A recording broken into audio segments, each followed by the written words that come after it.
ஸ்ரீமதே ராமானுஜாய நமஹ. ஒரு பெரிய மழை பெஞ்சு ஓஞ்சதுன்னா திருப்பி அடுத்த மேகம் பெருகா நின்ற என்ப வெள்ளத்தின் மேல் பின்னையும் பெய்து பெய்து அப்படின்னு ஆழ்வார் சொல்கிறது மாதிரி ஏற்கனவே மழை ஒரு பாட்டை அடித்து ஓஞ்சுது அப்படிங்கிறச்சவே இனிமேல் ஊர் தாங்காதுப்பா, இந்த ஊரில் வெள்ளக்காடாயிடும், இனிமேல் தாங்காது அப்படின்னு சொல்கிற சமயத்தில் அடுத்த ஒரு மேகம் புரண்டு வந்து திருப்பி ஒரு மழை ஒரு பாட்டு அடித்தா எப்படியோ அதை மாதிரி ஆகமத்திலேருந்து, அதாவது வைகானச ஆகமத்திலேருந்து நேற்று பாஞ்சராத்திர ஆகமத்தினுடைய வித்வான் மூலமாக நேற்று கேட்டோம், அதில் விஷ்ணு பரத்வத்தை. அடுத்தது இப்போ வைகானச ஆகமமும் ரெண்டு விதமாக இருக்கிறதுனால விகனஸ் அப்படிங்கிறதான முனிவர்கிட்டேருந்து ஏற்பட்டதான ஆகமம் இது. அந்த ஆகமத்தில் என்ன சொல்லியிருக்கு, அநேகமான திவ்ய தேசங்கள்லாம் வைகானச ஆகமத்தில் தான் முறையில் தான் பூஜை நடக்கிறது, திருமலை உள்பட திருப்பதி உள்பட.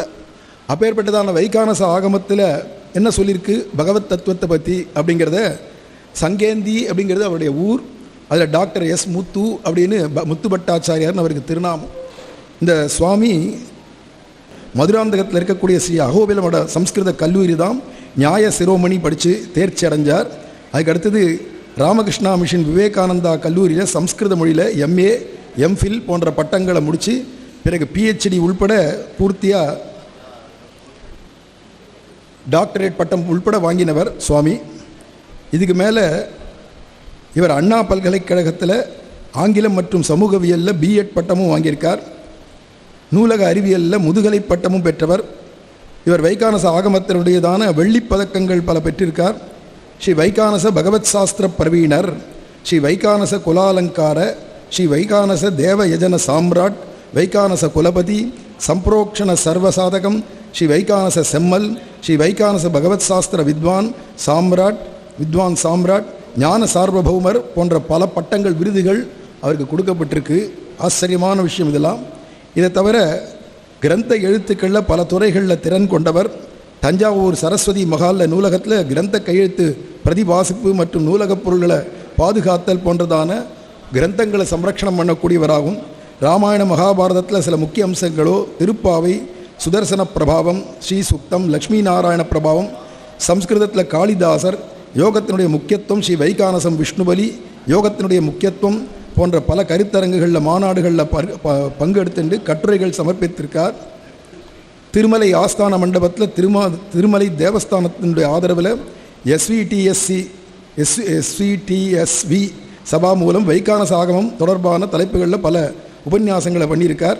40க்கு மேற்பட்ட நூல்கள், வைகானச ஆகம விஷயமான நூல்கள்லாம் இவரே எழுதியிருக்கார். பலவேறு வெளிநாடுகளில் போய் அங்கங்கே இருக்கக்கூடிய கோவில்களில், சிங்கப்பூர்லேருந்து ஆரம்பித்து பல கோவிலில், அமெரிக்காவில் அங்கெல்லாம் இருக்கக்கூடிய வெளிநாடு கோவில்களெல்லாம் கூட போய் சம்பிரோக்ஷணம் வரைக்கும் வச்சு அங்கே இருக்கிறவாளுக்கெல்லாம் வைகானச ஆகமத்தினுடையதான விஷயங்களெல்லாம் நிறைய பேசியிருக்கார். இப்படி சொல்லிட்டு போனோன்னா இது எல்லை இல்லாத இருக்கு. நம்ம இப்போ உபனிஷத்தில் அவர் சொல்லிட்டு போனார், இதுக்கு மேலே ஆனந்தம் அதுக்கு மேலே ஆனந்தம்னு அடிக்கின்றே போனார் மாதிரி சுவாமியை பற்றி சொன்னால் சொல்லிகிட்டே போகலாம். இவர் சென்னை பல்கலைக்கழகத்தில் டாக்டர் முத்து அவளுக்கு மதிப்புமிக்க பிலிட் விருது கூட கொடுத்துருக்கா. அப்பேற்பட்டதான பலவேறு விருதுகளையும் பெற்றவர், பலவேறு சாஸ்திரங்களை படித்தவர், முக்கியமாக வைகானச ஆகமத்துக்கு பிரவீணராக இருக்கக்கூடியவர். அப்பேற்பட்டதான ஸ்ரீமான் உவே முத்து பட்டாச்சாரியார் அவர் இப்போ வந்து வைகானச ஆகமத்தில் சொல்லப்பட்டதான பரபிரம்மம் யார் அப்படிங்கிறத பற்றி பேச போகிறார். மேலே சுவாமி தொடங்கட்டும்.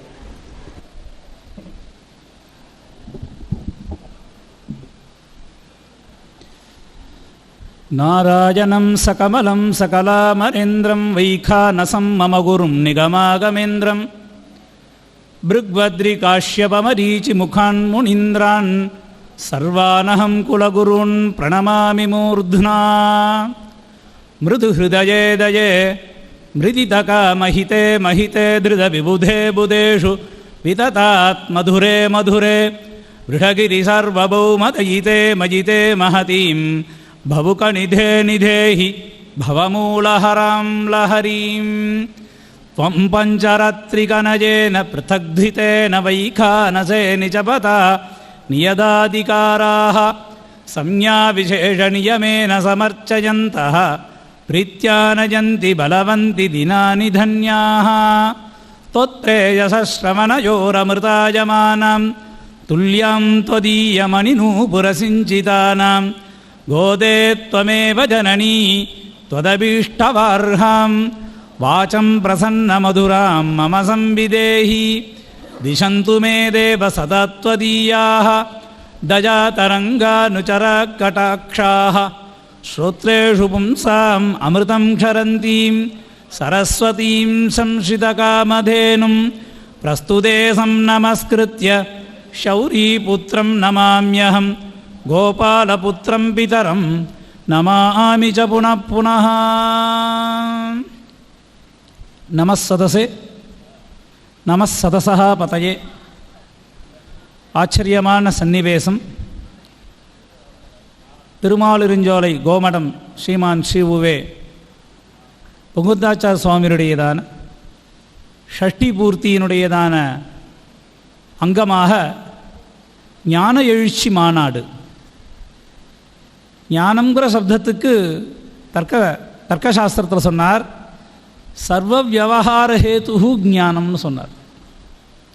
ஞானம் இல்லைன்னு சொன்னால் அந்த பூலோகத்தில் யாருமே ஜீவிக்க முடியாது. புழு பூச்சிக்கு கூட அதுக்கு ஏற்பட்ட ஞானம் ஒன்று இருக்குது. பறவைகள்லாம் இருக்குது, அந்த பறவைகளுக்கெல்லாம் கூட ஞானம் இருக்குது. எந்த இடத்துல ஜலம் இருக்கோ அந்த ஜலம் இருக்கிற இடத்துல நோக்கி அது போயிடும் கரெக்டாக, அதுக்கு வேணுங்கிறத சௌகரியத்தை ஏற்படுத்திக்கும். அது மாதிரி மனுஷனாக பிறந்தால் எந்த ஞானம் வேணும் அப்படிங்கிறதுக்காக சுவாமி இந்த மாநாட்டை ஏற்பாடு பண்ணியிருக்கார். பகவத் தத்துவ உபதேசமான ஞானமானது நமக்கு வேணும் அப்படிங்கிறது தான் இந்த ஞான எழுச்சி மாநாடுதான முக்கியமான குறிக்கோள்.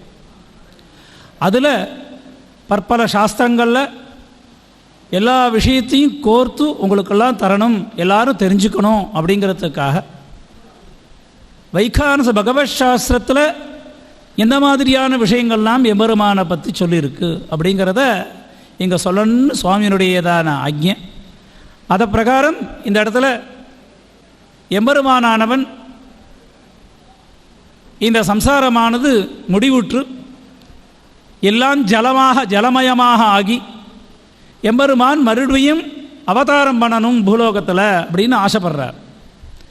அப்போ ஆசைப்படுறச்ச அங்கே வைகுண்டத்தில் எல்லோரும் உட்காண்டிருக்கா. எல்லோரும் உட்காண்டிருக்கிறச்சே அவள்கிட்ட கேட்குறார், நீங்கள்லாம் வந்து என்னை திருவாராதனை பண்ண வரையலா, பூலோகத்துக்கு வரையலா அப்படின்னு சொல்கிறார். ஸ்ரீமத்யாதிம பூருஷ ரிஷிகணான் ஏவம் ப்ருவானே பூதானே பூலோகே வதராம் யஹந்து பவதாம் ஏகோஸ்து மத்பூஜகः व्यासे श्वासपरे सुखे भगमतौ भूताजने धावति प्राहाहं विकनो मुनिः प्रतिदिनं சாஹஸ்ரமாஹஸ்ஸஹே. வியாசர், வசிஷ்டர், சவுனகர் எல்லாம் இருந்தார். ஏண்டான்னு கேட்டார், பூலோகத்தில் போய் எம்பெருமானுக்கு கைங்கரியம் பண்ணினோன்னு சொன்னால் ஏதாவது சிறிய அபச்சாரங்களாவது ஏற்படும். அந்த அபச்சாரங்கள் ஏற்பட்டால் நம்ம மறுபடியும் இந்த வைகுந்த லோகமானது நமக்கு கிடைக்காம போயிடும். அதனால் எல்லாரும் ஓட ஆரம்பிச்சுட்டாலாம். போதாஜனே தாவதி பிராஹாஹம் விகனோ முனி பிரதிதினம் சாஹஸ்ரமாஹஸ்ஸஹே. உடனே எம்பெருமான் என்ன பண்ணார், தன்னுடைய ஆழ்ந்த மனசிலேருந்து சிந்தனை செய்து ஒரு அழகான முனியை சிருஷ்டி பண்ணாராம். அவருக்கு பேர் விகனஸ், விசேஷேன கணனாத் விகனஹா அப்படின்னு சப்தம். விகனசரை ஏற்படுத்தினார். விகனசரை ஏற்படுத்தி அவருக்கு அபோத யதிதம் சாஸ்திரம் சார்த்தகோட்டி பிரமாணத்தா, ஒரு க்ஷண மாத்திரத்தில் 1.5 கோடி கிரந்தம் இருக்கக்கூடியதான சாஸ்திரங்களை உபதேசம் பண்ணி அந்த விகனசரை நீ பூலோகத்தில் போய் அங்கே தபஸ் பண்ணின்று நான் வந்து ஸ்வயம் வியக்தமாக அவதரிக்க போகிறேன். அப்போ ஸ்வயம் வியக்தமாக அவதரிக்கிறச்சே நீ எனக்கு அங்கே இந்த ஆராதனாதிகளை பண்ணுன்னு சொன்னார். விகனசர் அங்கேருந்து நைமிஷாரண்யத்துக்கு வந்தார். நைமிஷாரண்யங்கிறது ஒரு ஆச்சரியமான ஒரு அடர்ந்த காடு. எல்லா தேவர்களும் போய் பிரம்மாவனிடத்தில் கேட்டாலாம். என்ன கேட்டான்னு கேட்டார், நாங்கள்லாம் எங்கே போய் தபஸ் பண்ணுறதுன்னு கேட்டார். அவர் என்ன பண்ணார், நேமி அப்படின்னா வளையம்னு பேர் சம்ஸ்கிருதத்தில். ஒரு தர்பையை ஒரு வளையமாக கட்டி பிரம்மலோகத்திலேருந்து உருட்டி விட்டாராம். உருட்டி விட்டோடனே அந்த வளையமானது நேமியானது நைமிஷாரண்யன்னு இப்போ சொல்லியிருக்கோம் பாருங்க, அங்கே வந்து விழுந்ததாம். கோமதி நதிக்கரையில் வந்து விழுந்தது. அடர்ந்த காடு, நிசப்தமாக இருக்கும். அங்கே எல்லாமே கிடைக்கும், தீர்த்தம் நிறைய கிடைக்கும். தீர்த்தம் தான் போருமே, வேறு ஒன்றும் தேவையில்லையே. இப்போல்லாம் தீர்த்தம் நம்ம காசு கொடுத்து வாங்கிட்டு இருக்கோம். தீர்த்தம் இருந்தால் போகிறோம். கோமதி நதியில் ஜீவநதி, ஜலம் வந்துகிட்டே இருக்கும். அந்த நதிக்கரையில் வந்து விழுந்தது. அங்கே எல்லோரும் தபஸ் பண்ண ஆரம்பித்தாராம். அங்கே தான் விகனசரும் வந்தார். விகனசர் வந்து அங்கே தபஸ் பண்ணிட்டு எம்பெருமானிடத்தில் கிடைச்சதான சாஸ்திரத்தை எல்லோருக்கும் சொல்லிக் கொடுத்துருந்தாராம்.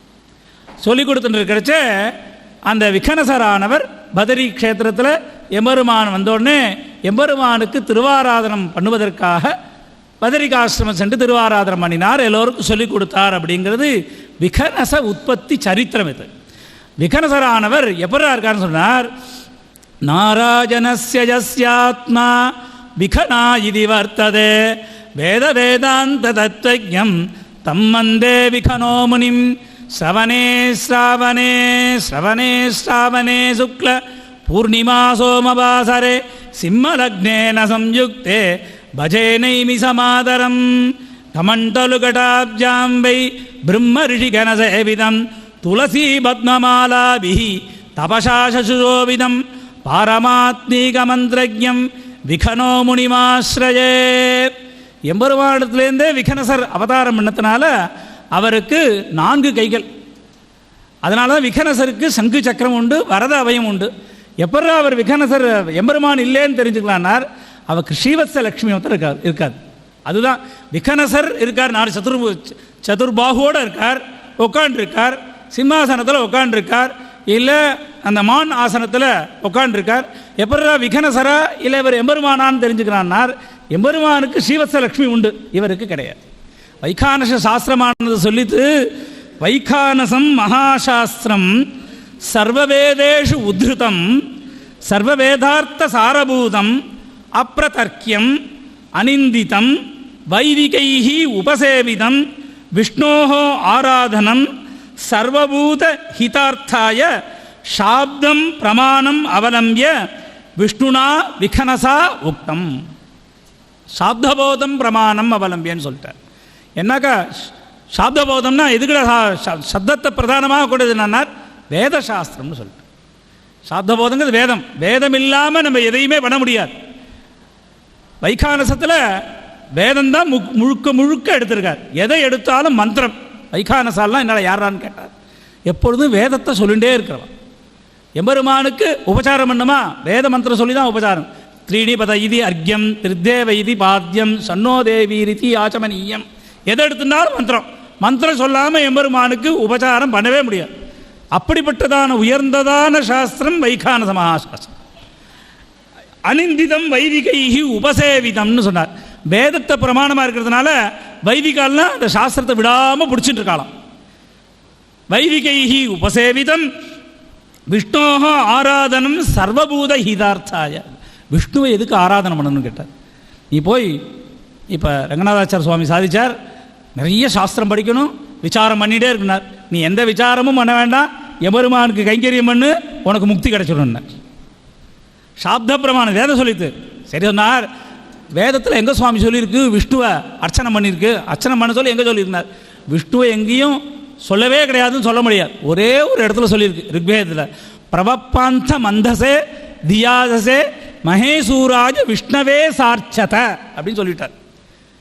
ரிக்வேதம் கிளத்தில் சொன்னார், விஷ்ணவே சார்ச்சத, விஷ்ணுவை அர்ச்சனம் பண்ணுன்னு தான் சொல்லிட்டு வேதம்.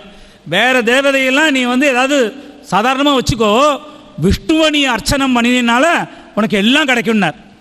அதனால தான் என்ன சொன்னார், அதாக்னோ நித்யஹோமாந்தே விஷ்ணோர் நித்யார்ச்சா சர்வதேவார்ச்சா பவதி அக்னிர்வை தேவானாம் அவமஹ விஷ்ணு பரமஹ ததந்தரேன சர்வா அன்யா தேவதா இது பிராமணம் தஸ்மாத் கிரஹே பரமம் விஷ்ணும் பிரதிஷ்டாப்ய சாயம் பிராதர்ஹோமாந்தே அர்ச்சயதி யஜ்ஞேஷு விகீனம் தத் சம்பூர்ணம் பவதி திஜாதிரதந்திரிதோ நித்யம் கிருஹே தேவாயதனேவா பக்தியா பகவந்தம் ஸ்ரீமன்னாராயணம் அர்ச்சயேத். வைகானச சாஸ்திரம் சொல்லித்து, பக்தியா பகவந்தம் ஸ்ரீமன்னாராயணம் அர்ச்சயேத். இதுதான் சுவாமி பிரதானம். வைகானசத்துக்கு பிரமாணம் என்னடான்னு கேட்டார், எம்பெருமான தினந்தோறும் ஆராதனம் பண்ணணும். அவருக்கு தான் வேலை, வேறு வேலையே கிடையாது. ஏண்டான்னு கேட்டார், அதனாலேயே உனக்கு எல்லாம் கிடைக்கிறதுன்னு சொல்லிட்டார். ஓங்கிடும் வெங்கடம் மாலிருஞ்சோலை, திருமாலிருஞ்சோலை, ஓங்கிடும் வெங்கடம் மாலிருஞ்சோலை, உத்தமர் கோயிலும் விண்ணகர் காஞ்சி, உத்திரமேருவும் சீகாழி மல்லை, சித்திர கூடமும் சீர்தற்பசயனம், இத்தரை மீதிலே எத்தனை கோயில்கள் இத்தகர் விகனசர் வித்திட்டாகமம், நித்தமும் சிறந்திர நிழ்வுகள் பெற்றுள அத்தனை குந்தக அடியோங்கலாகிட. அழகா சாதிச்சார் சுவாமி. சாதிச்ச மாதிரி எல்லா சன்னதியும் வைகானச சன்னதியாக தான் இருந்தது. பிற்காலத்தில் முடியாததுனால எல்லாம் விட்டுட்டு போயிட்டா, அதுக்கப்புறம் ஸ்ரீபாஞ்சராத்திரத்தை எடுத்து ஸ்ரீபாஞ்சராத்திர பிரகாரமும் எம்பெருமான ஆராதனை பண்ணிட்டு இருக்கார். ஏண்டான்னு கேட்டார், வைகானசமானது சுத பிரமாணமாக இருக்கிறதுனால, வேத மந்திரங்களை முழுமையாக கொண்டு இருக்கிறதுனால வைகானசமானது வசத்தி அப்படின்னு சொன்னார். ஏண்டான்னு கேட்டார், விகனசர் எம்பெருமானிடத்திலேருந்து ஆவிர்வாகம் ஆன உடனே எல்லா ரிஷிகளும் பயந்தாலோ இல்லையோ, நான் போய் கைங்கரியம் பண்ணால் பெருமாளுக்கு அபச்சாரம் ஏற்பட்டுடும், நான் மறுபடியும் வர முடியாது அப்படின்னு, வைகுந்தத்துக்கு வர முடியாது, அதனால் நாங்களாம் வரல, பெருமாள் ஆராதனை பண்ணார். எம்பெருமான்லேருந்து விகனசர் வெளியில் வந்த உடனே கேட்டார், நான் எவ்வளவு தப்பு பண்ணினாலும் எல்லா தப்பையும் நீங்கள் பொறுத்துக்கணும். உபசாரா பதேசேன கிருதா நகரஹர்மயா, அஹரஹா அப்படின்னா மறுபடியும் மறுபடியும் அர்த்தம். நான் உபசாரம் பண்ணுறேன்னு பண்ண போக, உங்களுக்கு தெரியும் மகாபாரதத்தில் ஆச்சரியமான சன்னிவேசம். விதுரராத்துக்கு எம்பெருமான் போகிறான். போன உடனே அவனை அப்படி பார்த்து மயங்கி போன விதுரனானவன் பழத்தை கீழே போட்டுட்டு தோழியை கொடுத்துருந்தான். தோழியை சாப்பிட்டுன்னு இருக்கான். எம்பெருமான் தோழியை சாப்பிட்டுன்னு இருக்கான். ஞானம் ஐயோ பழத்தெல்லாம் கீழே போட்டுருக்கனே, ஐயோன்னு நன்னா உரிச்சு பழத்தை கொடுத்தார், எனக்கு வயிறு முடிச்சுட்டு. அதை மாதிரி எம்பெருமான இடத்துல என்ன பண்ணணும்னு கேட்டார். அப்படி எம்பெருமானோட சேர்ந்தே அனுபவிக்கக்கூடியவா, எம்பெருமானிடத்தையே விட்டு பிரியாதவா, அப்படி எம்பெருமானிடத்துல பண்ணி பண்ணி கைங்கரியம் பண்ணி பண்ணி தினந்தோறும் சேவிக்கக்கூடியவாள் வைகானசால். அப்படிப்பட்ட வைகானசாலில் நிறைய சூத்திரங்கள் இருக்குது. சூத்திரங்கள் நிறைய இருக்குது. ஆபஸ்தம்பம் இருக்குது, போதாஜனம் இருக்குது, லாட்யாயனம் இருக்குது, திராட்சியாயனம் இருக்குது, நிறைய சூத்திரங்கள் இருக்குது. அந்த சூத்திரத்தில் வைகானச சூத்திரம் மாத்திரம்தான் வைஷ்ணவமாக இருக்கிறது. ஏண்டான்னு கேட்டார், நிறைய கல்பசூத்திரங்கள் இருக்குது, நிறைய ரிஷிகள்லாம் பண்ணிருக்கார், மீதி ரிஷிகள்லாம் ஸ்மார்த்தால். விகனசர் மாத்திரம்தான் வைஷ்ணவர். அதனால் விகனசர் மாத்திரம்தான் 18 சம்ஸ்காரங்கள் 22 யஜ்யங்களை பூர்ணமாக சொல்லியிருக்கார், வைஷ்ணவ பரமாக சொல்லியிருக்கார். அதனால் அடியனுடைய குரு ஸ்தலசேன பட்டாச்சார சுவாமி கடுக்கலூர் அவர் அடிக்கடி சொல்லுவார், வைஷ்ணவன்னு பூர்ணமாக இருக்கக்கூடியது கிருஷ்யத்திலும் சரி, அந்த எம்பெருமான் கைங்கரியம் பண்ணுறதுலையும் சரி, யாரான்னு கேட்டால் வைகானசால் தான் வைஷ்ணவ பரமாக இருக்கிறது. அது வசத்தின்னு சொல்லுவார் அடிக்கடி. ஏன்னா அப்படிப்பட்டதான இந்த சூத்திரத்தில் என்னடா சொல்லிக்கிறார், நிஷேகாத் ஆஜாதகாத் சம்ஸ்கிருதாயாம் பிராமணியாம் சம்ஸ்கிருதாத் ஜாதமாத்ரோ மாத்ரஹா. என்னன்னு சொன்னார், வைகானச பிள்ளைக்கும் வைகானச பொண்ணுக்கும் 2 பேருக்கு ஏற்பட்டு சம்பந்தம் ஏற்பட்டு குறைக்கக்கூடியதான குழந்தைக்கு மாத்திரன்னு பேர். ஏண்டானார், 6 சம்ஸ்காரம் பெண்ணுக்கு சொல்லியிருக்கார், 6 சம்ஸ்காரம் பிள்ளைக்கு சொல்லியிருக்கார், 6 சம்ஸ்காரம் 2 பேருக்கு சேர்ந்து சொல்லியிருக்கார். நிஷேக ரிதுசங்கமன கர்ப்பாதான பும்சவன சீமந்த விஷ்ணுபலி, இது 6 சம்ஸ்காரமும் பெண்ணுக்கு சொல்லியிருக்கார். ஜாதகர்ம உத்தான நாமகரண அன்னப்பிராசன பிரபாசாகமன பிண்டவர்தன, இந்த 6 சம்ஸ்காரமும் குழந்தைக்கு சொல்லியிருக்கார். பொன் குழந்தையாக இருந்தாலும் பண்ணணும், புள்ள குழந்தையாக இருந்தாலும் பண்ணணும். உபநயன பாராயண விரதபந்த விசர்க உபாகர்ம சமாவர்த்தன பாணிகிரகணானி, இந்த 6 சம்ஸ்காரங்கள் பிள்ளைக்கு மாத்திரம் சொல்லியிருக்கு. இப்போ இதில் வேறு சூத்திரத்துலேருந்து ஒரு பொண்ணு எடுத்து கல்யாணம் பண்ணான்னா ஒரு 6 சம்ஸ்காரம் வராமல் போயிடும். அதனால தான் வைகானசால் யாரான்னு கேட்டால், வைகானசால் விட்டு வெளியில் போகக்கூடாது, போயிட்டான்னா அது போயிட்டு தான் கணக்கு. அப்போ என்ன பண்ணணும்னு சொன்னார், வைகானசால் கூடயே தான் இருக்கணும். அவள் வைகானசாலை விட்டு விரியக்கூடாது. அவளுக்கு என்னடான்னு கேட்டார், காத்தால் எழுந்தோடனே எம்பெருமானுக்கு திருவாரம்ன்றது தான். இப்போ காத்தால் இங்கே எல்லாம் சேவா காலெல்லாம் நடந்து முடிஞ்சு எம்பெருமானுக்கு அபிகமன ஆராதனை ஆகி தீர்த்த கோஷ்டிலாம் ஆச்சு. அதை மாதிரி காத்தால் எழுந்தோடனே என்னடா பண்ணார், எம்பெருமானுக்கு கைங்கரியம் பண்ணணும். எம்பெருமானை தவிர்த்து வேறு எதுவும் சொல்லலை அவன். அப்படிப்பட்ட எம்பெருமானை சேவிச்சுட்டே இருந்தானாக்க இவனுக்கு என்னடா கிடைக்குதுன்னு சொன்னார், எம்பெருமானே சாட்சாத்தா அவனை மோட்சத்துக்கு அழைச்சின்னு போகிறான்னு சொன்னார். ஏண்டான்னு கேட்டார். இப்போ காத்தால் மந்த்ராசன, ஸ்நானாசன, அலங்காராசன, போஜ்யாசன, யாத்ராசன, பரியங்காசன அதீன் வக்ஷே அப்படின்னு சொன்னார். இப்போ இந்த ஆசனங்களை எம்பெருமானுக்கு சமர்ப்பிச்சிடும். எம்பெருமானுக்கு சமர்ப்பித்து மந்திரவத்தா பண்ணுறலாம். மந்திரவத்தா பண்ணிட்டு இருக்கிறச்ச எம்பெருமான் எப்படி சொன்னார், பஞ்சரஸ்த சுகைவ நிருத்த சஜன கிரீடா விஹார வாகனஸ்ததேவ மத்தூஜாங்கிரஹான சுகமாசேதி பிரணம்ய. எம்பெருமான அனவரதம் எம்பெருமானுட்டு பிரியாமே இருக்கிறவா வைகானசா. அவர் என்ன சொன்னார், எப்படி கூண்டில் அடைக்கப்பட்ட கிளி போல இந்த கூண்டில் அடைச்சி வச்ச கிளியை நீ கொஞ்ச நாள் கிருஷ்ணா கிருஷ்ணான்னு சொன்னால் சொல்லாகும், சரிதான் ஆடுனா ஆடும், ஓடுனா ஓடும், கத்துனா கத்து. அது மாதிரி நிருத்த சஜன எம்பெருமானே எங்கே வா கொஞ்ச நாள் படுத்துக்கோ அப்படின்னா படுத்துட்டுருவான். அர்ச்சகன் சொன்னால் படுத்துன்றார். நிருத்த சஜன எங்கூட ஆடு விளையாடுவா சொன்னா நீ நானும் விளையாடலான்னு விளையாடுவாரான். எப்படி புரந்தரதாசரத்தில் எம்பெருமான் விளையாடினானா இல்லையா அங்கே, அது மாதிரி நிருத்த சஜன கிரீடா விஹார வா கொஞ்ச நாள் நீ நானும் அப்படி காலாறு போயிட்டு வரலாம் அப்படின்னா எம்பெருமான் கூட வருவான். கிரீடா விஹார வாகனஸ்ததேவ.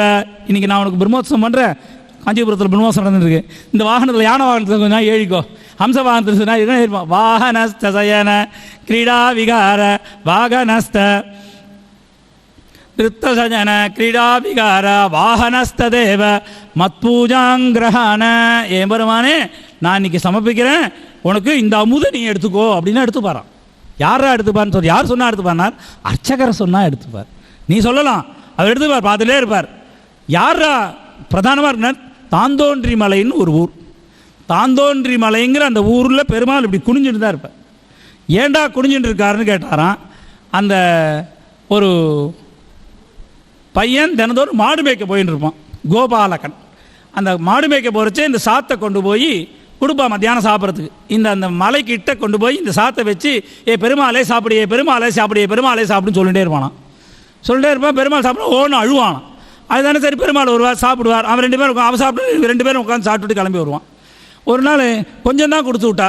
அவன் சாப்பிட்டு முடிச்சுட்டா இவன் பட்டினியாக வந்தான். என்னடா பண்ணேன் எங்கடா சாப்பிடலையாடான, என்னுடைய ஃப்ரெண்டு பெருமாள் சாப்பிட்டு விட்டார் அப்படின்னானே எவாளுக்கு ஒன்றும் புரியலொன்னே சரி அடுத்த மறுநாள் சாதம் கொடுத்தான்.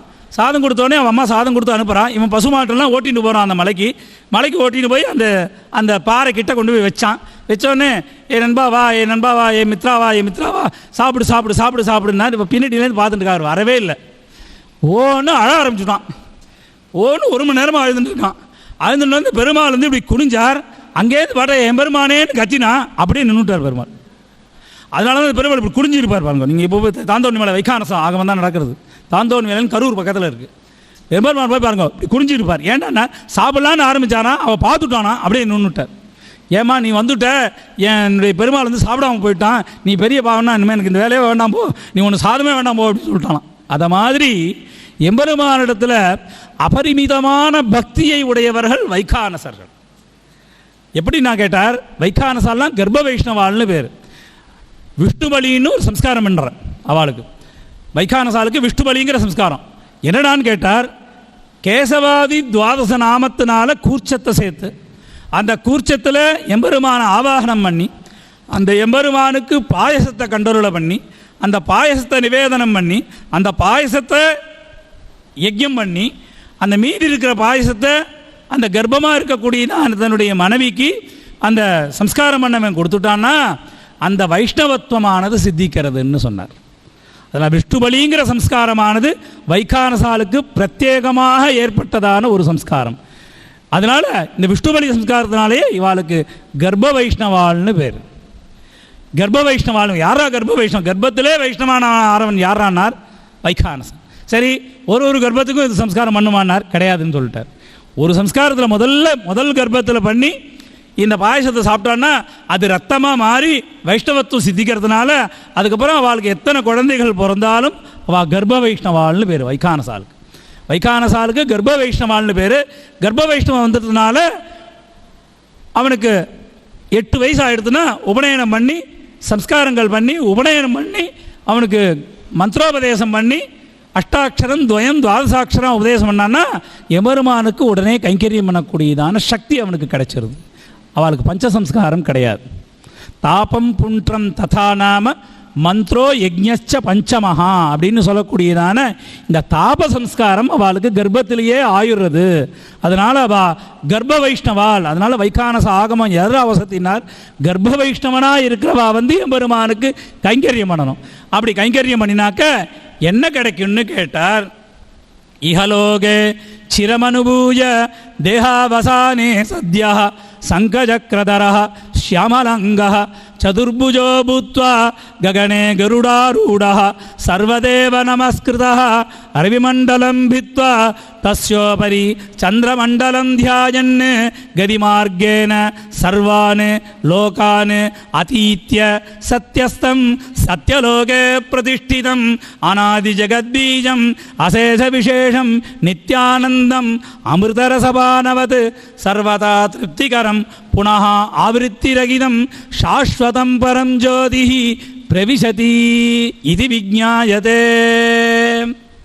அர்ச்சகனுக்கு மாத்திரம்தான் இங்கமும் உண்டு அங்கும் உண்டு. அடிக்கடி சொல்கிற வழக்கம் உண்டு. அர்ச்சகன் இங்கே எம்பெருமான கைங்கரியம் பண்ணுறதுனால ஐயோ என்னுடைய குழந்தை இன்னைக்கு திருவாராதனை பண்ணிட்டான், இவனை நான் காப்பாற்றணும்னு எம்பெருமானுக்கு கவலைப்பட்டு அவனை காப்பாற்றுவாரான். அதனால் இவன் எங்கேயும் போக வேண்டாம், இவன் அர்ச்சகனாக இருந்தால் போகிறோம், இவனுக்கு எல்லாம் தானாக வந்து சேரும், எல்லாரும் இங்கே வருவா, நீ அர்ச்சக ஸ்தானத்தில் இரு, எல்லாரும் ஒன்றை வந்து சேவிப்பா, நீ போய் சேவிக்க வேண்டாங்க. இதை விட்டுட்டு நீ அங்கே போனீன்னாக்க அங்கே சிரமப்பட்டு தான் இருக்கணும். அதனால் அர்ச்சகனுக்கு மாத்திரம்தான் இங்கும் உண்டு அங்கும் உண்டு, வைகுண்ட லோகம் உண்டு. இஹலோகே சிரம் அனுபூய சௌக்கியமாக இருக்கலாம்னார். கடைசி காலம் வரைக்கும் உனக்கு எவ்வளவு நாள் இருக்கலான்னு தோன்றதோ அவ்வளவு நாள் வரைக்கும் இருக்கலாம். இஹலோகே சிரமனுபூய தேகாவசானே உன்னுடைய ஆத்ம சாட்சா்காரமானது விட்டுட்டு இந்த சரீரத்தை விட்டுட்டு ஆத்மா எப்போ போகணும்னு தோணுதோ அப்பன்னு சொன்னார்.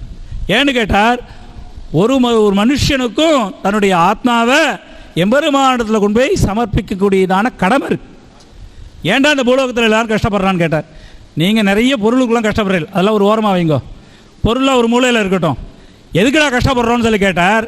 நம்மளுடைய ஆத்மா இருக்கோலையோ உள்ளுக்குள்ள ஒரு ஆத்மா ஸ்ரீமன்னா அந்தர்பகிச்ச தத் சர்வம் யாப்பிய நாராயணஸ்திதா அப்படி சொன்னார் இல்லையோ, அந்த இருக்கிற ஆத்மாவை எம்பெருமானத்தில் கொண்டு போய் சமர்ப்பிக்கணும்.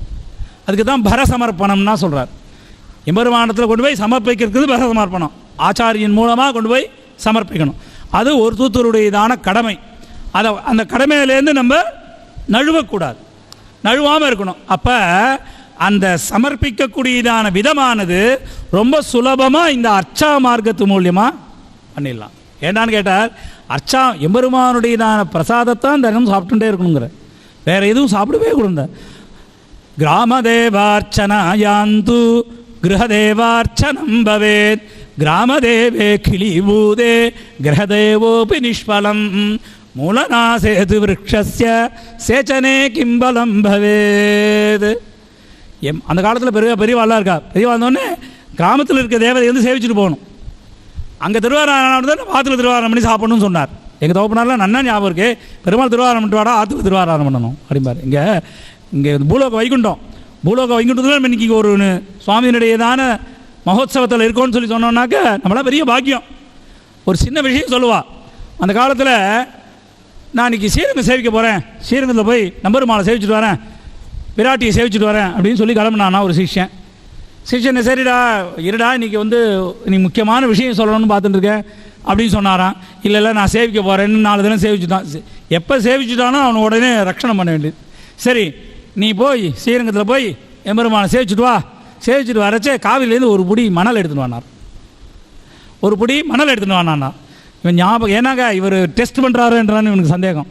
இவனுக்கு உண்மையாலுமே இவன் ஸ்ரீரங்கம் தான் போய் சுவாமியினுடையதான மகோத்சவத்தில் கலந்துருக்கானா இல்லையான்னு சந்தேகம். அவர் சொல்லிட்டார், குரு சொல்லிட்டார், ஒரு புடி மணல் எடுத்துட்டு வா காவிரியிலேருந்துன்னு. ஒரு புடி மணல் எடுத்துட்டான். மணல் எடுத்துட்டு வரான். வந்தவொடனே போய்ட்டு சேவிச்சார், நன்ன சேவை ஆச்சு, எல்லாம் பிரசாதம் வந்து சரிட்டு நான் உனக்கு கேட்டேனே எடுத்து வந்துருக்கேனே அப்படின்னு. எங்கடா இருக்கேன் முடிச்சுக்கிறேன் முடிச்சான். இந்த துண்டுலேருந்து முடிஞ்சு அந்த இடத்துல கொட்டினானா அவங்க அங்கே எடுத்தது மணல் ஒலியோ இங்கே கொட்டரைச்சே அத்தனையும் சாலக்கிராமம் விழுந்துதான். இதுதான் மகிமை, ஆச்சாரியனுடைய மகிமைன்னு கேட்டார். அந்த மணலை கொட்டுறான், ஒரு ஒரு மணலும் ஒரு ஷால கிராமமாக அவர் இடத்துல விடருது. அப்படின்னா அப்படிப்பட்டதான உயர்ந்ததான திவ்ய க்ஷேத்திரம். இந்த திவ்ய க்ஷேத்திரத்தை எம்பெருமானை சேவிக்கிறோம், எம்பெருமானுக்கு உபச்சாரங்கள் பண்ணுறோம், எம்பெருமானுடைய பிரசாதத்தை சாப்பிட்றோம்னா கண்டிப்பாக நமக்கு முக்தி உண்டு.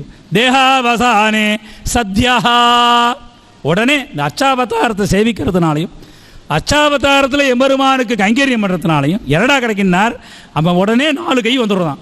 சங்க சக்கரதரஹா ஷியாமலாங்கா, பார்க்குறதுக்கு சொன்னாரோ இல்லையா உபன்யாசத்தில், அப்படியே தங்கமயமாக இருக்கும். அப்படின்னு தங்கமயமாக இருக்கிறது பார்க்குறதுக்கு ரொம்ப அழகாக இருக்கும். பார்த்தேன்னாக்கா என்னடா அப்படியே ரொம்ப அழகாக, அதனால தான் மஞ்சள் தேய்ச்சி குளிக்கலான்னு சொன்னேன். இப்போல்லாம் மஞ்சள் தேய்ச்சி குளிக்கிறதா என்னன்னு கேட்குறான் குழந்தைகள்லாம். மஞ்சள் தேய்ச்சி எதுக்குடா குளிக்கணுன்னார், பார்க்குறதுக்கு நல்லா இருக்கும். ஷியாமலாங்கா சதுர்புஜோ பூத்வா, உடனே வருவார். ககனே கருடாரூடா, கருட வாகனம் வருமா உன்னை அழிச்சின்னு போகிறதுக்கு, இந்த ஆத்மாவை அழிச்சின்னு போகிறதுக்கு கருட வாகனம் வரும். கருட வாகனத்தில் ஆத்மா ஏறிச்சாமுன்னு உட்காந்துரும். ககனே கருடாரூடா சர்வதேவ நமஸ்கிருதா, கருடன் மேலே எப்போ ஏறி உட்காந்தேலோ எல்லாரும் நமஸ்காரம் பண்ண ஆரம்பிச்சிருவோம். ஏன்னா பெருமாள் தான் வரான்னார். அந்தர்பகிச்சதத் சர்வம் வியாபிய நாராயணஸ்திதா, எம்பெருமான் இங்கே தினந்தோறும் ஆராதனை பண்ணி எம்பெருமானுடையதான சேஷ தீர்த்தத்தை சாப்பிட்டு எம்பெருமானுடைய பிரசாதத்தை சாப்பிட்டு இவன் எந்த விதமான பாபமும் இல்லாமல் சௌக்கியமாக சந்தோஷமாக இருந்ததுனால எல்லா தேவர்களும் நமஸ்காரம் பண்ணுறான். சர்வதேவ நமஸ்கிருதா ரவிமண்டலம் பித்வா, ரவிமண்டலத்தை கீழ்ச்சிட்டு போகிறான்னார். ரவின்னா சூரியனுக்கு பேர்.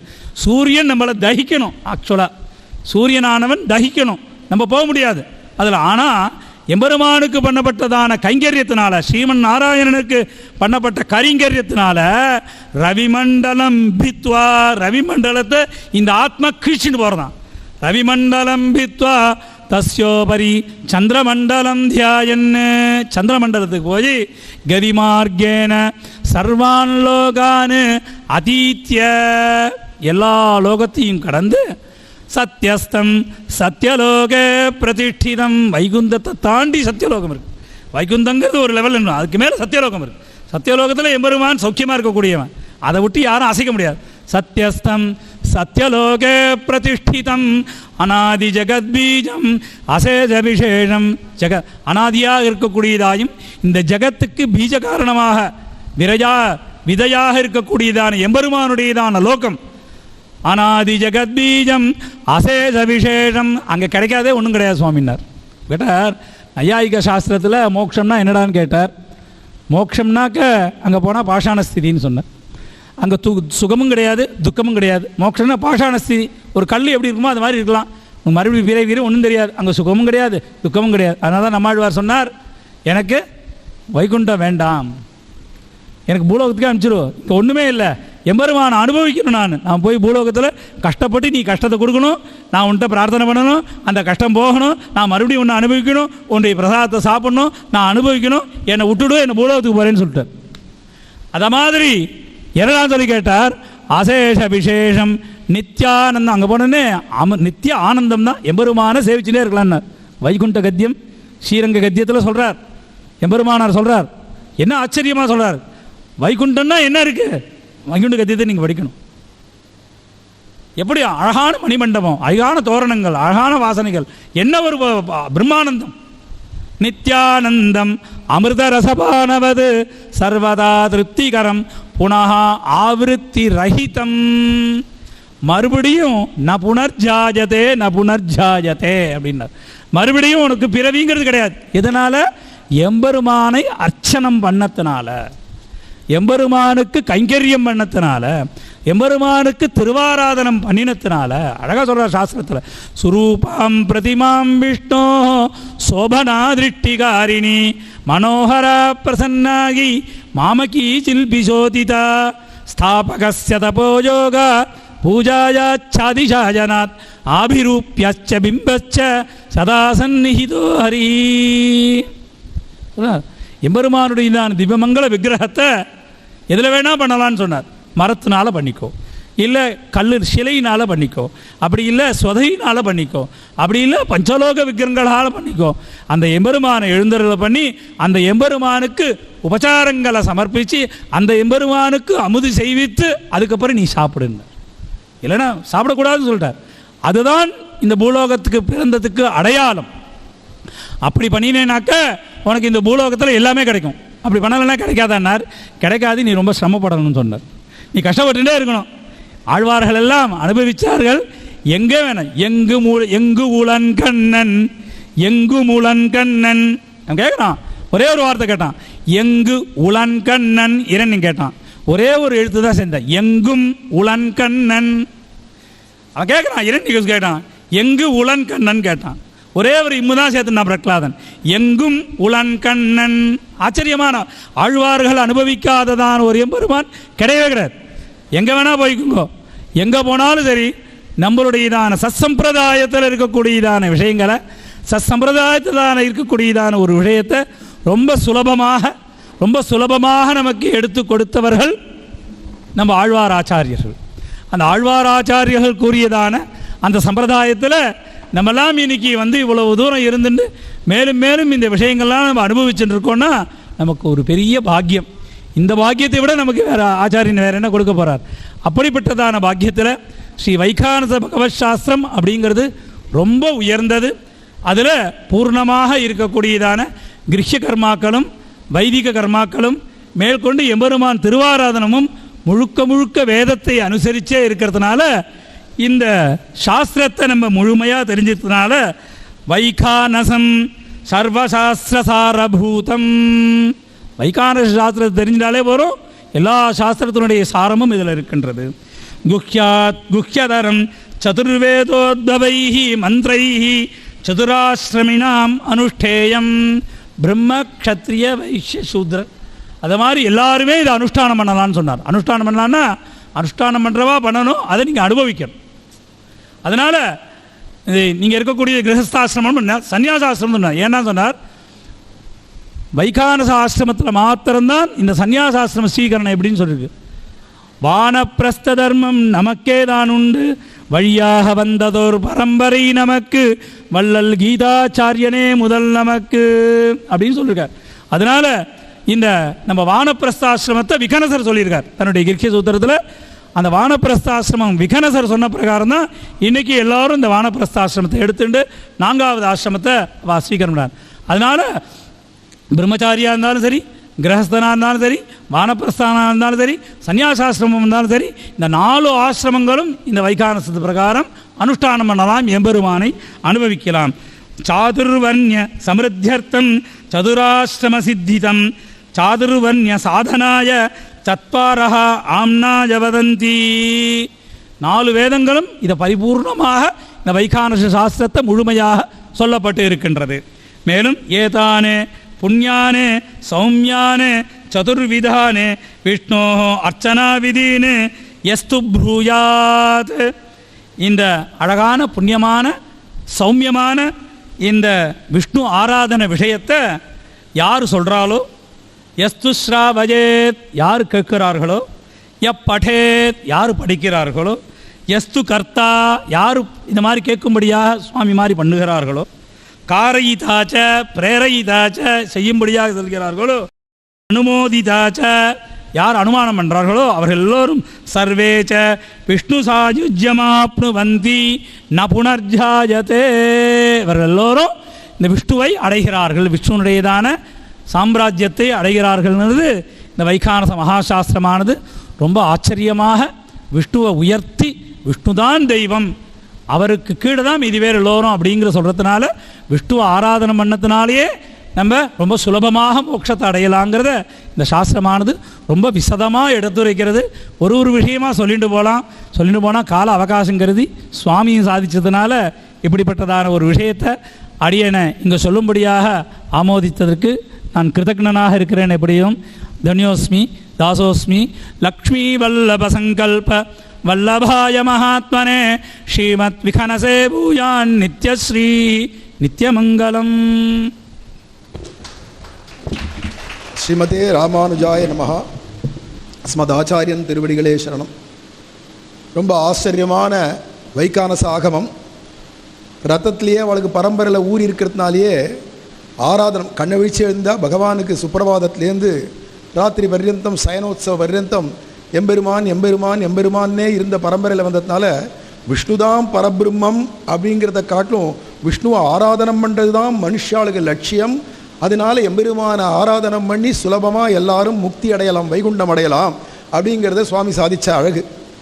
அது வைகானசாலுடையதான சம்பிரதாய விஷயங்கள்லாம் வரிசையாக சொல்லிட்டு வரார். முதல்ல அதில் விகனச மகர்ஷி எப்படி தோன்றினார் அப்படிங்கிறதுலேருந்து ஆரம்பித்து மரீச்சியாதி ரிஷிகளுக்கெல்லாம் எப்படி இந்த வைகானச சாஸ்திரத்தை சொல்லி கொடுத்ததோ, பிறகு பூமியில் அவள் பரம்பரையார்கள்லாம் எப்படி தோன்றினா, எப்படி பகவானை ஆராதிச்சா, அவளுடைய சம்ஸ்காரத்தில் விசேஷமாக விஷ்ணு பலி அப்படின்னு ஒரு சம்ஸ்காரம் இருக்குது. அதனால் அவள்லாம் தனியாக பஞ்சசம்ஸ்காரம் சமாஷனம் பண்ணிக்கிறது இல்லை.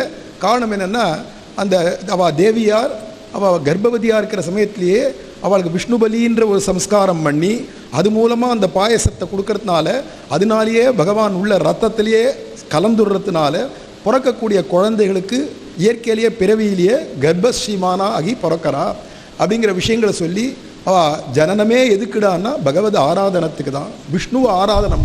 ஏன்னா ஆராதனா நாம் சர்வேஷாம் ஸ்ரீ விஷ்ணோர ஆராதனம் பரம் அப்படின்னு சொல்லிக்கிறதுனால விஷ்ணு ஆராதனம் பண்ணுறது தான் பூஜைகள்லேயே சிறந்த பூஜை. எத்தனையோ தெய்வங்களுக்கு எத்தனையோ விதமான பூஜைகள் இருக்குது, துறைகள் பல பல வாக்கின்னு ஆழ்வார் சொல்கிறது மாதிரி. இருந்த போதிலும் விஷ்ணுவை ஆராதனம் பண்ணுறது தான் பரம். அதுக்கு மேலே ஒன்று உண்டா? அதுக்கு மேலே ஒன்று உண்டா? விஷ்ணுவை ஆராதனம் பண்ணுறதுக்கும் மேற்பட்டு ஒரு பூஜை உண்டானா சாஸ்திரம் சொல்கிறது இருக்குது. எதிரானா நின்னோடும் ஒக்க வழிபட அருளினாய் போல் அப்படின்னு சொல்லும்படியா பாகவதாளுக்கு பண்ணுற ஆராதனம் ததி ஆராதனம் அப்படிங்கிறோம் இல்லையா. தஸ்மாத் பரதரம் புரோக்தம் ததி ஆராதனம் இருப்ப அப்படின்னு. ஏன்னா பகவானை பூஜை பண்ணுறதை காட்டிலும் விசேஷம் பாகவதாளை கொண்டாடுறது, அதுலேயும் விசேஷம் ஆச்சாரியனை கொண்டாடுறது, ஆச்சாரியனுக்கு ஆராதனம் பண்ணுறது அப்படின்னு இருக்கிறதுனால அவள் வேதங்கள் 4 வேதத்துலேயும் சாரம் ஸ்ரீமன் நாராயணன் தான்றதை நேற்று கேட்டுன்னு வந்தோம். அதுக்கடுத்தது உபனிஷதுகளில் எடுத்து ஆரம்பித்து நம்ம ஸ்ரீ விஷ்ணு சித்தன் சுவாமி, உபய வேதாந்தியான விஷ்ணு சித்தன் சுவாமி, மேல திருமாளிகை சுவாமி, அவர் பஞ்ச உபனிஷத்துலேருந்து விஷ்ணு பரத்வத்தை சொல்லின்னு வந்தார். ஸ்ரீமான் வேலுக்குடி ரங்கநாதன் சுவாமி பஞ்ச உபனிஷத்துலேருந்து ரொம்ப அற்புதமாக ஸ்ரீமன் நாராயணன் ஒருவனே பரபிரம்மம் அப்படிங்கிறத நிர்ணயம் பண்ணார். வேதம்னு சொல்கிறது நிகமம். நிகமத்தை சொன்னால் உடனே ஆகமத்தை சொல்லணும். நிகமாகமம், நிகமாகம வேத்யன். பகவானுக்கு ஒரு விசேஷம் என்னென்னா, நிகமம்னா வேதம், ஆகமம் அப்படின்னா பாஞ்சராத்திர வைகானச ஆகமம் அப்படிங்கிற இந்த ஆகமங்கள் இதுக்கு அடுத்தது. அப்போ வேதத்தை எவன் கத்துண்டானோ, வைதீகனாக இருக்கானோ, வேதியனாக இருக்கானோ அவன்தான் ஆகமத்தை கற்றுக்க முடியும். ஆகமத்தை கத்துண்டவன் ஆகமத்தின்படி நித்திய திருவாராதனம் பண்ணணும். அது பாஞ்சராத்திரமோ வைகானசமோ. ஆக வேதத்தை அதிகரிக்காத வரக்கூடாது. ஏன்னா எல்லாம் வேதோக்தமாக இருக்கிறதுனால ஆரம்பத்திலே சொன்னார், எந்த ஒரு விஷயம் எடுத்தாலும் அததுக்கு ஒரு ரிக்கு அல்லது அததுக்கு ஒரு மந்திரங்கள் உண்டு, அதை சொல்லித்தான் ஆகம பூஜை பண்ணணும் அப்படிங்கிறதுனால இன்றைக்கி யார் வேணால் கோவிலில் போய் பூஜை பண்ணலாம் அப்படிங்கிறது லௌகீகமாக கொண்டு வராலே தவிர, ஆனால் பரம்பரையாக வந்திருக்கக்கூடியதான அர்ச்சகர். ஏன்னா வேதம் ஓதுவது வேதியர்க்கு அழகுன்னு மூதாட்டி சொல்கிறது போல வைதிகால் தான் வேதம் படிக்க முடியும். அந்த வேதம் படித்தவன் தான் ஆகமம் படிக்க முடியும். வேதமும் ஆகமமும் படித்தவன் தான் கோவிலில் பூஜை பண்ண முடியும். இது கோவிலுடைய அர்ச்சாவதார பூஜையை பற்றின விதி. இது அதே உங்கள் ஆற்றுல அவாவா வீட்டில் பிரேமையோட பூஜை பண்ணுறேன் அப்படின்னு சொன்னால் சபரி பண்ண பூஜையோ விதுரன் பண்ண பூஜையோ, விதுரத்தில் அவாத்து தேவியார் என்ன பண்ணா, விதுரர் ரொம்ப ஏழ்மையானவர். விதுரர் சாட்சாத் யமதர்மராஜாவுடைய அவதாரம். அவள் ஆற்றுக்கு கிரகத்தை தேண்டு இங்கே நேரம் வந்துட்டான். கிருஷ்ணனே தூது போகிற சமயத்தில் வந்துட்டு ரொம்ப பசிக்கிறது அத்தை, உடனே இலைய போடுன்றான். இப்போ என்ன ஆற்றுக்கு இப்படி தேடின்னு வருவான்னு எதிர்பார்க்கல. துரியோதனன் அரண்மனையில் துரியோதனன் பெரிய விருந்து ஏற்பாடு பண்ணியிருக்கான். அங்கே கண்ணபிரான் விருந்து சாப்பிட்டுட்டு செத்த போவான் இல்லையா, அப்படி வழியில் 2 வாழைப்பழம் அவனுக்கு கொடுக்கலாம்னு ஏழையாக இருக்கிறதுனால 2 வாழைப்பழத்தை வாங்கி வச்சிருக்கச்சே, அந்த சந்தர்ப்பத்தில் கண்ணபிரானோ நேர விறுவிறுன்னு அங்கே சாப்பிடாத இங்கே வந்துட்டான். ஏன்னா அது அப்ரீத்தி போஜனம், இது பிரியகர போஜனம். அங்கே துரியோதனன் நல்ல எண்ணத்தோட சாப்பாடு போட போகிறது இல்லை. அதனால அப்ரீத்தி போஜனம்ன்றதுனால அதை விட்டுட்டு பிரேமையோடு எதை கொடுத்தாலும் நான் ஏற்றுக்கிறேன்னு கீதையில் சொல்கிறானே, பத்திரம் புஷ்பம் பலம் தோயம் யோமே பக்தியா பிரயச்சத்தின்னு. அப்போது இங்கே வந்த உடனே விதுரர் இப்போ இல்லை, சாயங்காலம் தான் கண்ணன் வருவான் அப்படின்னு நினச்சிட்டு இவர் வெளியில் போயிருக்கச்சே, அவள் தேவியார் மட்டும் இருந்தால் கண்ணன் வந்துட்ட சம்பிரமத்தில் என்ன பண்ணுறதுன்னு தெரியாத உடஞ்ச மணப்பலகை தான் இருக்குது. அதில் ஒரு கால் இல்லையா, ஒரு பக்கம் ஆதாரமான கால் இல்லை, இப்படி மேலும் கீழுமா இருக்கே, இதை தான் ஆசனமாக போடணுமே அப்படின்னு போடச்சே பகவான் சொல்கிறான், இதில் எப்படி ஆசனமாக உட்காருவேன் அப்படின்னு மலைச்சு பார்க்கலையாம். பின் என்ன பண்ணனா, அத்தை அந்த பலகையை திருப்பி போடுவோன்னா. பலகையை திருப்பி போட்டால் ஒத்த கால் இருந்தானே ரெட்டை கால் இருந்தானே, திருப்பி போட்டாச்சு, சமமாக இருக்குது, உட்காந்துட்டான். உடனே என்னடானா என்ன வச்சிருக்கானா, என்ன வடை பாயசமாக சாதிக்க போகிறா, விருந்தா சாதிக்க போகிறா, பின்ன என்ன இருந்ததான வாழைப்பழம் கண்ணன் கிட்ட இருக்கிற பிரேமினால் வாழைப்பழத்தை உரித்து தோலை எடுத்து கிருஷ்ணனுக்கு கொடுக்க, கண்ணன் வந்து இவள்கிட்ட இருக்கிற பிரேமியினால் இது பழம் இல்லை தோல்ன்றதை கூட மறந்து அந்த தோலை போட்டு வாயில் போட்டு கடித்து சாப்பிட, இவ என்ன பண்ணுறோன்னு தெரியாத பழத்தை தூக்கி ஜன்னல் வழியாக வெளில போட்டாலாம். அங்கே விதுரர் வந்து பார்க்குறாரு, பார்த்தா வாழைப்பழம் வெளியில் இருக்குது, தோலை கண்ணன் கடிச்சுட்டு இருக்கான். ஏன்னா அப்படி பிரேமைக்கு கிடைக்கிறவன் பத்திரம் புஷ்பம் பலம் தோயம் யோமே பக்தியா பிரயச்சி, பிரேமையோட. ஏன்னா அன்புனால தானே பகவான் கட்டுப்படுவான். அப்படி இருக்கிறதுனால அப்பேற்பட்டதான பூஜையிலேயே பிரேம பூஜை. அது வீட்டில் இதே பிரேம பூஜையை நான் கொடுக்குறேன் பண்ணுறேன்னு திவ்ய தேசத்துலையோ இல்லை பெரிய பெருமாளுக்கோ கொண்டு போய் தோலை கொண்டு போய் கொடுக்க முடியுமான்னா கிடையாது. அது ஆகமத்தின்படி எப்படி சொல்லியிருக்கோ எதோக்தமாக செய்யணும் அப்படிங்கச்சு. வீட்டுக்கு பிரேம பூஜை அதே ரங்கநாதனையே சின்ன விக்கிரகமாகவோ அதை காட்டிலும் விசேஷம் சித்திரப்படமாகவோ அதுலேயும் அஷ்டவிதமான அர்ச்சாவதாரங்கள் சொல்லப்பட்டிருக்கு. ஸ்ரீமத் பாகவதாதி புராணங்கள் பாரதம் போன்றவைகள் எல்லாம் இப்போ 8 விதமான ஆகமத்திலையும் சொல்லியிருக்கு. 8 விதமான அர்ச்சாவதாரம். அதில் 8 விதமான அர்ச்சாவதாரத்தில் ஓவியமாக வரைஞ்சதோ கொலு பொம்மைன்னு சொல்லுமே, மண் பொம்மை, அதில் கூட பகவானை ஆவாகனம் பண்ணி பகவானுக்கு ஆராதனம் பண்ணலாம் அப்படின்னு இருக்குது. சாலக்கிராம பரியந்தம் அப்படி இருக்கக்கூடியதான திருவாராதனம் வீட்டுக்கு வேணால் அவாவா பூஜை பண்ணிக்கலாம். அதுக்கே கூட சமாஷனாதிகள் அந்த யோகிதாம்சத்தை பெற்றுண்டு தான் பூஜை பண்ணணும் அப்படின்னு சொல்லியிருக்கு. இருந்தாலும் பிரேம பூஜையாக பண்ணிடலாம் கிரகத்தில். ஆனால் கோவில்களில் பண்ணச்சே வைகானச கோவில்னா வைகானசம், பாஞ்சராத்திர கோவில்னா பாஞ்சராத்திரம், அந்த ஆகமம் தப்பாத விஷயம் தெரிஞ்ச அவள் தான் போய் தொட்டு பூஜை பண்ணலாம் அப்படின்னு இருந்தால் தான் அது பரம்பரையாக வாழையடியாக கோவில்களில் பெருமாளை காப்பாற்ற முடியும். பெருமாள் கொஞ்சம் கொஞ்சமாக வைகுண்டத்துலேருந்து இறங்கி வந்ததெல்லாம் எதுக்குடானா இப்படி அர்ச்சாவதார பரியந்தம் இருந்தால் பாபி நோபி கமிஷ்யந்தி நிர்பயாக கிருஷ்ண மந்திரம் அப்படின்னு பாபிகள் கூட தைரியமாக போய் பரமபதமாக போயிட முடியும், போக முடியாது. அவனுக்கு கூட சுலபமாக கிடைக்கணுன்றதுக்காக தான் அர்ச்சாவதாரங்களில் பகவான் எழுந்தருள் இருக்கானச்சே. இன்றைக்கி அர்ச்சாவதாரங்களுடைய நிலை கேள்விக்குறியாக இருக்குது. இந்த இடத்துல இதை பேசலாமோ கூடாதோ, ஆனால் மனசுலேருந்து வெறி வந்து கிளம்புறது அடக்கிறேன். ஏன்னா இருக்கிற திவ்ய தேசங்கள்லேயே பெரிய திவ்ய தேசம், முக்கியமான திவ்ய தேசம், மூலமான திவ்ய தேசம், ஒன்னான திவ்ய தேசம், வைகுண்டத்தை காட்டிலும் உயர்ந்த திவ்ய தேசம் ஸ்ரீரங்கம், திருவரங்கம். இந்த ஊர் பேரை சொன்னால் போருமே, மதில் திருவரங்கம் என்ன அப்படின்னு ஆழ்வார் ரங்கான்னு சொல்லாத ரங்கம்னு சொல், ரங்கம் இது புரூயாத்துன்னு சொல்கிறது போல ஸ்ரீரங்கம் ஊர் பேரை சொன்னாலே போருந்துச்சே.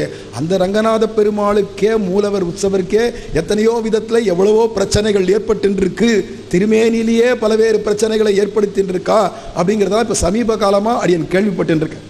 எங்கே திருமாலிருஞ்சொல்ல இருக்கிறதுனால இங்கே நடக்கிறது தெரியறதில்லை. அப்படி இருக்கச்சே இன்றைக்கி அர்ச்சா திருமேனிகளுக்கே பெரிய ஆபத்து, ஆகம பூஜைகளுக்கே ஆபத்து. அதே மாதிரி இங்கே இருக்கக்கூடிய ஸ்தானிகார் ஆச்சாரிய புருஷர்கள், அங்கே பரம்பரை அர்ச்சகர்கள் எல்லாருக்குமே ஆபத்தான சந்தர்ப்பம். எல்லா இந்துக்களும் வேடிக்கை பார்த்துட்டு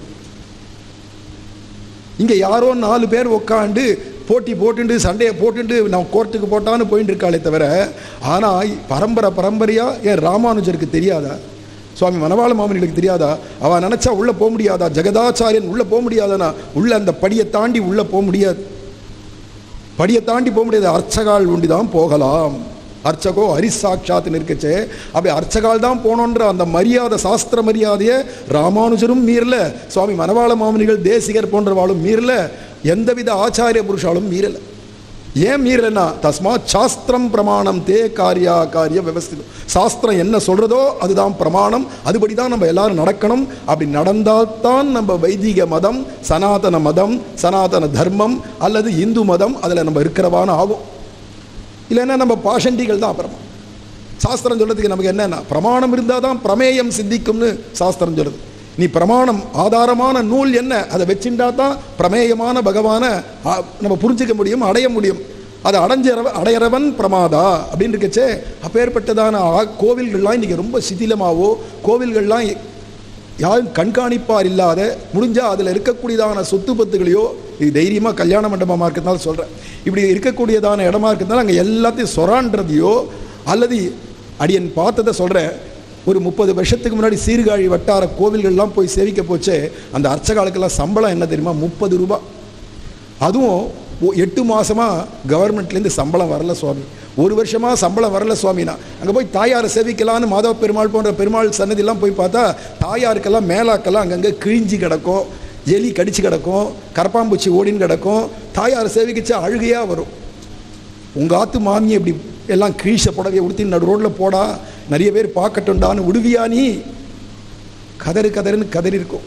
அப்படிலாம் இருந்தது இன்றைக்கி. ஆனால் பெருமாள் எல்லா திவ்ய தேசமும் ஆச்சரியமாக நடத்திக்கிறார், குறை இல்லை. ஆனால் அந்தந்த கோவிலினுடைய வருமானத்தை வச்சுன்னு அந்தந்த கோவிலில் கும்பாபிஷேகம் வரைக்கும் பண்ணலாம்.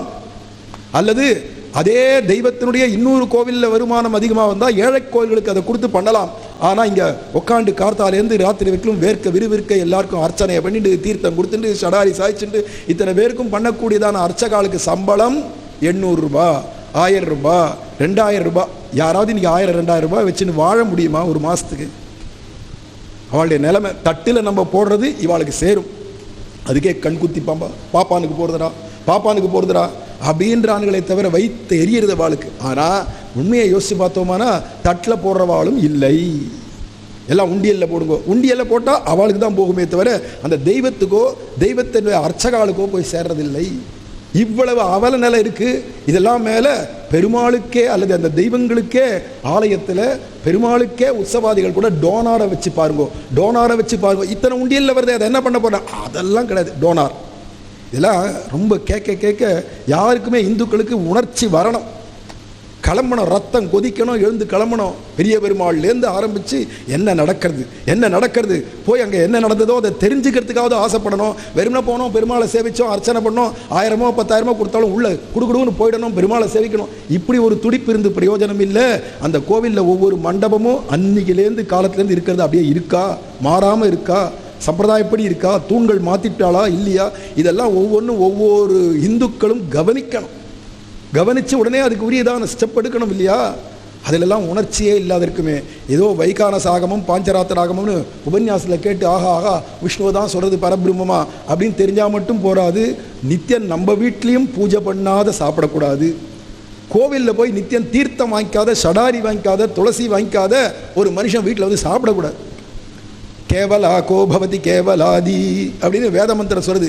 நீயே தளிகை பண்ணி, அதாவது தளிகைன்னு சொல்லக்கூடாது, நீயே சமைச்சு சமையல் அறையில் நீயே அப்படி வாயில் போட்டினியானா உன் பாவத்தை மேலும் பாவத்தை தான் நீ புஜிக்கிறாய். பகவத் அர்ப்பணமாக பகவானுக்கு ஆராதனை பண்ணாதான் அதுக்கு தளிகைன்னு பேர், இல்லைன்னா சமையல்னு பேர். சமையல் தளிகைன்னு 2 சொல்கிறாளே அப்படின்னா நீ பகவானுக்கு பூஜை பண்ணி அம்சே பண்ணாத, நிவேதனம் பண்ணாத நீ சாப்பிட்றதெல்லாம் சமையல் பண்ணி சாப்பிட்றது, சமைச்சு சாப்பிட்றது. ஆனால் பகவானுக்கு அம்சே பண்ணி நிவேதனம் பண்ணிட்டு நம்ம சாப்பிட்டோமானா அது எதிரானா அதுதான் பிரசாதம். அப்போ பிரசாதம் பண்ணுற இடத்துக்கு மடப்பள்ளினோ, அதுக்கு தளிகை பண்ணுறவானோ, அந்த தளிகை தான் பகவானுக்கு அம்சே பண்ணி சாப்பிட்றதுனோ. இதுதான் நீ பாவத்திலேருந்து விடுதலை அடையிறதுக்கு ஒரே வழி. பகவத் அர்ப்பணம் பண்ணு. எத் கரோஷி எத ஸ்நாசி எத் ஜுகோஷி ததாசி அது எத் தபஸ்யசி கவுந்தேயா தற்குருஷ்வ மதர்ப்பணம்னு கீதையில் கண்ணன் சொல்கிறது போல எல்லாம் பகவத் அர்ப்பணம் பண்ணி நம்ம ஒரு முழம் பூ வாங்கினா கூட கடையிலேருந்து வாங்கி நம்ம தள்ள வச்சு இப்படி தலையை ஆட்டிண்டு நடந்து போகிறதுக்காக இல்லை. அது ஒரு 5 நிமிஷமாவது நம்ம ஆற்றுல இருக்க கிருஷ்ணன் ஃபோட்டோவுக்கோ அல்லது ஆற்றுல இருக்க ரங்கநாதருக்கோ சாத்திட்டு அதை 5 நிமிஷம் வச்சு பார்த்துட்டு அப்புறமா பிரசாதமாக தள்ள வச்சுட்டா அதுதான் நமக்கு மனசில் இருக்கிற கல்மஷத்தை போக்கும். உடுத்து கலைந்தனின் பீதகவாடை உடுத்து கலத்ததுண்டுன்னு பெரியாழ்வார் சொன்னது போல. அதனால கோவில்கள்லாம் எப்படி இருந்தால் என்ன அப்படின்னு இருக்கக்கூடாது. நம்ம ஒவ்வொருத்தரும் கோவில்களை கண்காணிக்கணும், கோவிலில் நடக்கிற அவலங்களை தட்டி கேட்கணும். இதை மாதிரி ஆச்சாரிய புருஷர்கள், ஸ்தானிகர்கள் அல்லது இதை மாதிரி தீர்த்தக்காரெல்லாம் ஒவ்வொரு சன்னதியிலையும் இருக்கா, அவள்கிட்ட போய் முதல்ல விசாரிச்சுட்டு தான் உள்ள கோவிலுக்கு போனோமா. நேர கோவிலில் போய் பிரயோஜனம் இல்லை.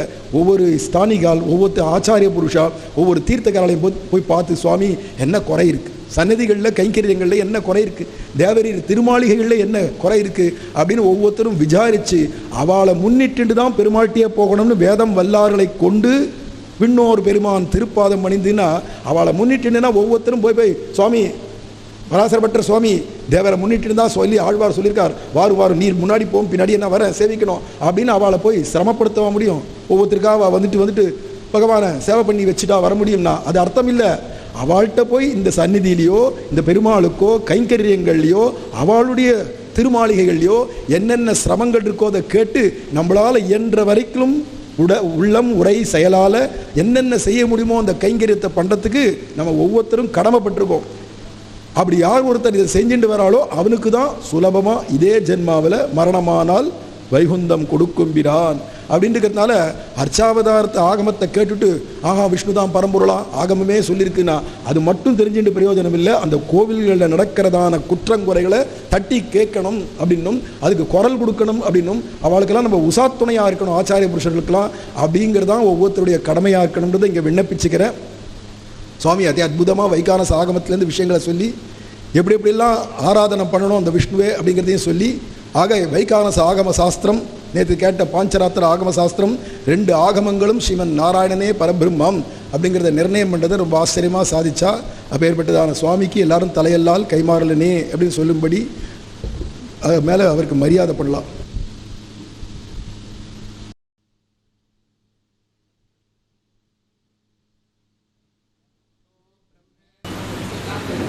आनंदो ब्रह्मे दिव्यजानाते आनंदाध्येव कल्विमानि भूतानि जायन्ते आनंदेन जातानि जीवन्ति आनंदं प्रयन्त्यभिसंविशन्तीति सैषा भार्गवी वारुणी विद्या परमेभ्यो मन प्रतिष्ठिता एवं वेद प्रतिष्ठति अन्नवानन्नातो भवति महान् भवति प्रजया पशुभिर्ब्रह्मवर्चसेन महान् कीर्त्या.